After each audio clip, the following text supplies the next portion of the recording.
হাসিনা তাদের উদ্দেশ্য স্বাধীন বাংলাদেশ তারা আবার পাকিস্তান বানাইতে চায়।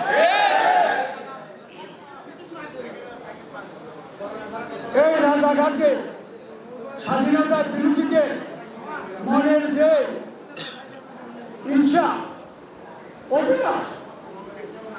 অভিলাষ তা বাস্তবায়ন হইতে চট্টগ্রামবাসী গুন্ডা সন্ত্রাসীদেরকে ঠান্ডা করার আগে আপনারা ঠান্ডা হইবেন না।